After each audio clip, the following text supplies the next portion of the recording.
I can already feel the ulcer that this comment section is going to give me.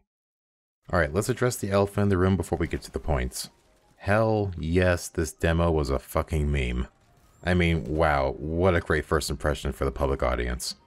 Now, server issues I can understand. You can't really test servers until you got a couple hundred people from different ISPs to really test how things are going to go. And the demo had roughly 500,000 people swarming it at once. Now, should the server team have been more prepared for this kind of thing? Hell yes. But is it realistic to expect modern games to launch without a single hitch? No, sorry, we're not in 2008 anymore. One thing I'll give to Anthem's credit though is that they fixed the servers after about 12 to 13 hours. Unfortunately, wonky servers was only one of two things that made the demo basically unplayable. Yes, I was the victim of the now infamous infinite loading screen dilemma. While more prominent on PC, players across the board were basically stuck between a loading screen after trying to load into a mission from Fort Tarsis. The only known fixes basically being for consoles to simply hard close out of the game and rejoin, and for PCs to move the game to your SSD drive, assuming you had one. While there were other minor bugs and glitches in the game, this loading screen of death was definitely one of the biggest nails in the demo's coffin. What's real salt to the wound is that people basically prepaid to get into this demo, and instead they basically got loading screen simulator. But I've said time and time again, and I know I'm preaching to the choir here, but this is the exact reason why you don't pre-order for this exact kind of shit. I've been nothing but optimistic and defensive of this game, but even I haven't pre-ordered it yet. I have my money ready for the game, but it's still in my wallet being ready to be spent on anything else. The only reason I got into the VIP demo in the first place was because my good friend Datafew, check him out, gave me a code. But yeah, regardless of that, people who pre-ordered definitely got screwed if this was their only reason for pre-ordering. So with all that said, what about the actual game itself? How was it after the servers were fixed and I actually got past the damn loading screen? Well, basically getting to the point, the game is stupid fun. TLDR, when the game actually decided to work, I was having a time of my life. The game feels responsive, fluid, and tight, the gunplay is interactive and heavy, the flying is seamless and liberating, enemies are challenging and make you have to actually strategize, customization is virtually limitless, and I can't wait to try it again on the first. Now there's a couple nitpicks to cover, but overall for anyone who's basically got places to be and can't watch the whole video, so far the game itself is looking really damn good. There's lots of weapon variety for both guns and javelins, various ways to play the game is suited to your playstyle, the game rewards you for actually taking on challenges, but naturally because it's just a demo there's still a lot we don't know. Endgame value is still up in the air, the value of the story is still a mystery, but from what I can tell based off the demo and trailers, it looks like it's going to be at least enjoyable. A common complaint that I shared is that it's kind of annoying how you can't run in the hub area, which makes it kind of drag a bit, and menuing is sort of a pain in the ass because it's a lot of inning and outing just to do simple things. They also really need to revisit the swimming controls and lighting because underwater caves are borderline death traps. But yeah, overall that's the demo review summarized. Thanks for watching. Okay, if you're still here then that means you want more details. Cool, guys like you make the world a better place. So let's really get into the nit and grit of this and see what the overall consensus is. First off, general gameplay. The game feels great. They really achieved the sense of being in this heavy-ass robot suit but still being as nimble as a freaking hummingbird. Now, this game is being compared a lot to mostly Warframe and Destiny. Honestly, I got a whole lot more Borderlands and Division vibes. Note that I said vibes because Anthem did achieve to feel like its own game. But where do the comparisons come from? Well, abilities are structured a lot like Division. Your Javelin has 3 core abilities and Ultimate.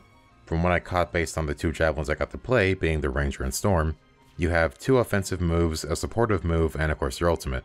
The 2 offensive moves seem to be split between a high damage single target missile or bolt of X element, while the other one's a more mid damage AoE attack.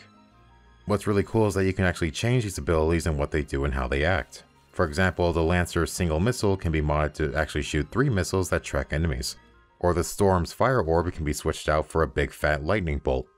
I can sit here and list them all, but then the video will be an hour long. So moving on. Flying is actually really damn good. Now, I was really concerned about the flying because it was very clear that the game is going to be heavily relying on it. But I can happily announce that the flying is solid. The only complaint I've been hearing about the flying is that on PC it's a bit too sensitive and it takes a while to get the hang of. I got it pretty quickly, but then again I play a lot of flight sims, so I guess I figured it out pretty quickly. It was definitely better optimized for the controller, but it won't take you more than 30 minutes to get used to it on mouse and keyboard.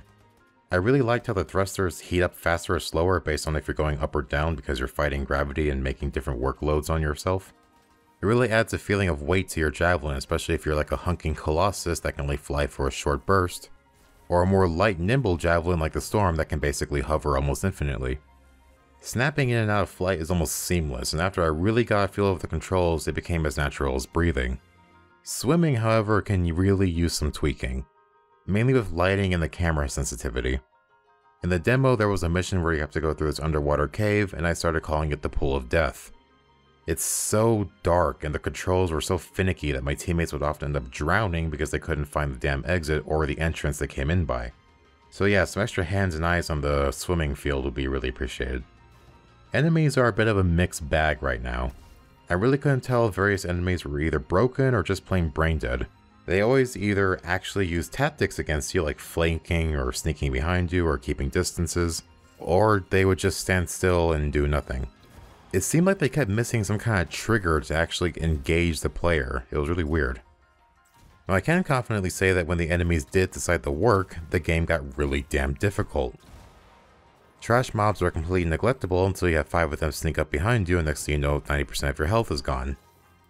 Snipers actually stay really far away like a sniper should, and they will pin you down because the second they have you locked on, bam, there goes your shields. Bam, there goes your health. Take cover or the next bam is you're gonna be dead. One thing I will call foul play on is getting lit on fire is basically an instant death sentence. Like, if you get hit by a flamethrower, you're basically already dead. I literally watched my ranger go from full shield and health to basically only having 10% of health left from a single fire proc. It makes a slow enemy like an enemy colossus a real threat, but really now, the moment you're on fire, insert guess I'll die meme. Now let's get out of the battlefield and look at the hub for a second. Right now, the hub area, aka Fort Tarsus, is a bit on the dull side. It really reminds me of the Citadel from Mass Effect 3, but here you can't run and everything is really far away from each other. It's really annoying and makes getting through the place kind of a drag. Not to mention, it's really empty and kind of dead feeling.